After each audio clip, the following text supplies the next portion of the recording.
Hello and welcome to the next episode of the Fat Loss in 15 series. So today, well, I can't believe that it's actually been almost a month since the last post. I feel like the weeks are just getting quicker and quicker and quicker.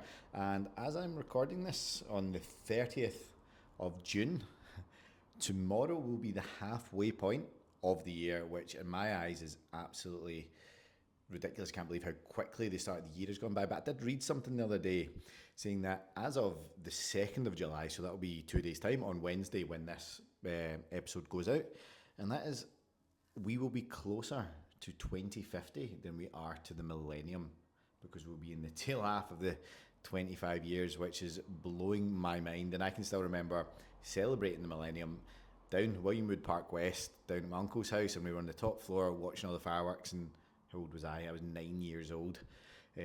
So that is absolutely mind-blowing. So that kind of brings me on to what we're going to talk about today. And as usual, we're going to stick to the three kind of new topics that I've been working on in these episodes. And that's starting with the personal aspect, what's going on in my life right now, what we're working towards, and kind of where my thoughts are. So at the moment, marathon training, that is long in the past now. That's 8 weeks, and I have not ran once since then. So I've actually been getting back into weightlifting. So weightlifting is the actual terminology for Olympic weightlifting, and not just lifting weights in the gym. I'm doing a wee bit of that, but the reason I'm doing weightlifting is because I enjoy it. And when you enjoy something, you're going to stick to it. Because I've been training for, 16, 17 years now.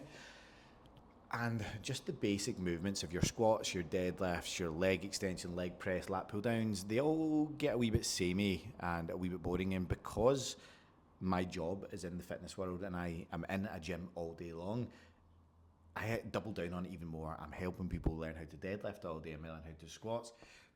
Whereas Olympic lifting is really technical. There's timing, there's raw strength, there's speed strength, there's execution, there's mobility aspect to it. So there is only two lifts, the clean and jerk and the snatch, but they are so complicated, they're so technical. It keeps me interested and it keeps me challenged, which is so important, because if you don't enjoy something, you're not going to keep doing it. And I was finding I was really not enjoying regular old lifting weights. I'd be in here all day, and the last thing I wanted to do was stay an extra hour and do some more weight training in my place of work. You've always got to have that third place. So that's where my thoughts are with my training at the moment, and I am enjoying it. My body's been sore, but I'm feeling better. My body looks a bit better because, as we spoke about a few weeks ago, my body looked worse after the marathon because of the reverse body composition. Fat loss and running do not go hand in hand, whereas fat loss and weight training do. Okay? So that is where my training is right now. But there's also another personal declaration that I made, and I think I spoke about this in the last episode, and that's doing some of the things that I've been scared of. So I've actually made this public declaration on Instagram. I've made it on my email list, which some of you might be onto, and I'm now making it here onto my YouTube and my podcast. And that is, I'm fed up of playing it small. Okay, I always used to have this thought process that if I was advertising to take on new clients, it would indicate to them that I'm a failure because we don't have enough clients, we're not fully booked, so obviously we're not successful, we're not good enough. And this was this own limiting belief that I was creating in my head. And yes, it was holding us back. Yes, we've had steady growth, and we can help a lot of people. And I know now that I have such a deep conviction in our program because I know it works. We've got the undeniable proofs from so many testimonials, from so many people saying how much they love it and how much it's helped them change, that I'm fed up of hiding behind the excuse that I don't want to seem like we're not successful, because we are successful and we help so many people. So I made the personal declaration. This was only 5-6 days ago I made this declaration. I wanted to help at least 20 people kickstart their fitness journey in Q3 of this year. So that'll be July, August, September. And since I made that declaration on Tuesday, and I've been very upfront and putting it out there and trying to be as honest as possible, because I know last time we spoke about honesty is so important in the fitness industry these days because so many people have been burned. We've had 5 people sign up. So July hasn't even started yet, and I've already got a quarter of the sign-ups, about a quarter of the minimum target that's set. So I really want to double down on this. keep the honesty flowing, keep the upfront, and just share more of me, my thoughts. And that's why I'm doing this personal reflection, so people can understand that we're not just some big corporation. I'm not just some perfect fitness person who's doing everything right and has the perfect social media. That is not me. It's not who we help, and it's not who I want to be either. So that is my personal declaration. I'm saying it right now. I want to take on a minimum of 20 people over the next 3 months, and we're already 5 into that and got a few more consultations lined up for this week. So all in all, I'm pretty buzzing with the direction it is going. Okay, so that's where the personal is in terms of training. That's where the personal is in terms of where my head is with running the business, because it's not always been smooth sailing. So I'm actually going to record the next episode now. I'm going to talk through some of the emails I've sent this week on reflecting of the struggles and the setbacks that I've had actually opening up this business. But that's for next week. But now we're going to talk about the professional aspect of it. And this is something else I want to be super clear about. And one of the reasons why I think we are so successful and people enjoy it so much is the community aspect of it all. But what I don't do is we run these community events. We run 2 every single quarter. Typically it's one physical, it's one social. And the reason we do this is to help you build those relationships outside of the gym environment, because it's all good and well building those relationships inside the gym, but that's a very closed environment. You don't really get to see the real version of people. It's a very specific, it's a snapshot of who they are, but building those deep relationships outside of the gym environment is great. And the main reason it works is because results come from relationships. And we want to build those deeper relationships, not with just the coaches, but with the other clients, the other members of the gym. And you can't do that from just the gym environment. So one thing that I want to do is hype up our gym community events more. I'm so stuck in my way of only maybe promoting the day before, the day of, and then the day after reflections. Whereas I was watching, there's a guy that I follow called Matt Optimize, and he's actually from Scotland. I think he's from Perth. And he was talking about his Ibiza event for all he trains coaches.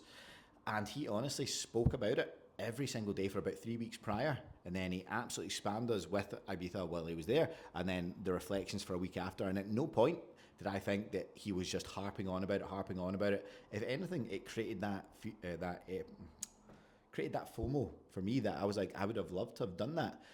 And in my head, just if I had done more than the initial day before, day of, and day after, I was like, I'm just banging on to people and they're going to get fed up and they don't want to see it again. Another limiting belief that I've created in my head. So one of my goals now is to really hype up these big events. So as of today, that's what I'm going to be doing. So another public declaration. And when you put it out there, you almost, I don't want to say guilt yourself into do it, but you're creating that extra layer of accountability. And this is what we get our clients to do with a fat loss as well. So we have Super Teams, which is our flagship event, which will be happening on Saturday, the 9th of August. So keep your eyes peeled for that. If you follow us on social media, you're going to see lots of it. If you don't follow us, make sure, give us a wee follow, come say hi, because it's me that runs the page. All me, no AI, no assistance. It's all done by me. So Super Teams, we've got it coming up. It's been super successful the last few years. And I'm going to make this year even bigger and better. We've already got about 30 people booked in. Of the 40, we come in, we do the fitness events in the gym, and then we go out for drinks afterwards. And it's just amazing. And all the relationships you see, all those new friendships you see coming into the gym, helping people. The next time they come in, they've got their, I don't want to say clique, they've got their little friendship groups where they come in and they train together, and it pushes you, it keeps you accountable. It adds that third layer of accountability, which is so important, and it just makes the gym environment so much nicer for me and the team and the other people coming in, because you have those deep relationships and you can enjoy the environment, and you're not coming just to be beasted for an hour. You're coming to see your mates, you're coming to decompress from life, you're coming to decompress from work, and it's just somewhere you can see as a sanctuary. If you've got young kids and you just need that alone time yourself, it is amazing. It works so well, and that's why I'm harping on about it right now, but I want to, because I want people to understand what it's actually like.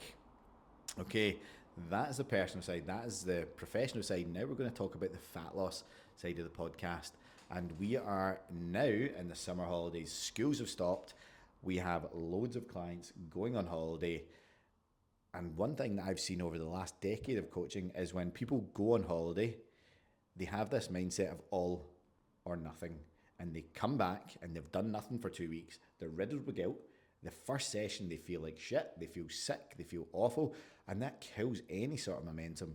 They feel like they've put on weight, they hating what they see in the mirror, and that's just because they've got their mindset in the wrong space. So last week, I created a training around this, and the problem isn't the holiday itself. And people actually, I've seen people not book holidays because they don't want to sabotage their progress. And then I've seen the other end, what I just spoke about there, people who go on holiday and they go all hell for leather and they just give up. So people are just stuck on these two end ranges, whereas it should be a sliding scale.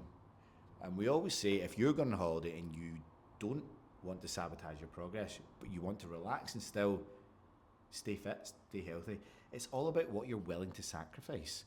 And so what we tell our clients to do, and what this training covers, is and this is something my mentor got to do with me with the business, and it is, what are you not willing to sacrifice to achieve your goals? Okay, what are the top 5 things, 10 things that you're absolutely not willing to do to make progress? And then you can work from there, because this just gives you a clear direction to work in. For example, I'm not willing to give up going out with my friends and my family and go out with Luce. I'm not willing to give up going for golf. I'm not willing to give up chocolate. I'm not willing to give up all sorts of things. And then once you've got that list, you can work backwards from there. And then what we need to do, once we've got that list of things you don't want to sacrifice, we have what we call our anchors. What are the things that you're going to do every day that are not impacting your holiday but will keep you moving closer to your goal? Most of the time, it is things like being active first thing in the morning. When you wake up on holiday, you're not used to lying in. What happens? You wake up, you feel groggy, you feel a bit stiff, you feel a bit sore, you feel a bit slow. So what do we say we do? Go do 10 laps of the pool. Go for a walk along the beach. Go and do a 30-minute training session in the gym. Not only are you going to feel more alert, more energetic, it means you're enabling yourself to enjoy the holiday more. So there's anchor number 1. Anchor number 2. One of your meals every single day has to have a high protein, healthy meal to it. It means, like, let's say for breakfast, you've got this massive breakfast buffet. Enjoy the fruit, enjoy the nice lean meats, enjoy the yogurt and berries and honey, the stuff that is actually good for you. You don't need to be going having the French toast. You don't need to be having the big deep fry up every single morning. Make one of those meals every single day a good one. When you pair that with your activity in the morning, then a good high protein, healthy meal, and then you can be guilt-free for the rest of the day. You can enjoy your drinks by the pool. You can just lounge there, listen to your book, read a book, have a couple of cocktails, and then enjoy your big dinner out guilt-free. You don't need to be one or the other, but it's a sliding scale of how much effort you want to put in and how much time off you want. And just, you start this by writing down what you don't want to sacrifice whilst you're away. Okay, that is this episode done. Hopefully that helped. If you want to come over, follow us on Instagram, come say hi, please do. I'll be more than happy to help. And if you want our help getting coached, as I say, I'm on this personal mission to help at least 20 people kickstart their journey, and we're already 5 in. If you want help, please reach out. We'll have a chat you through how we work, see if we're the right fit for each other, and take it from there. Speak to you soon, guys.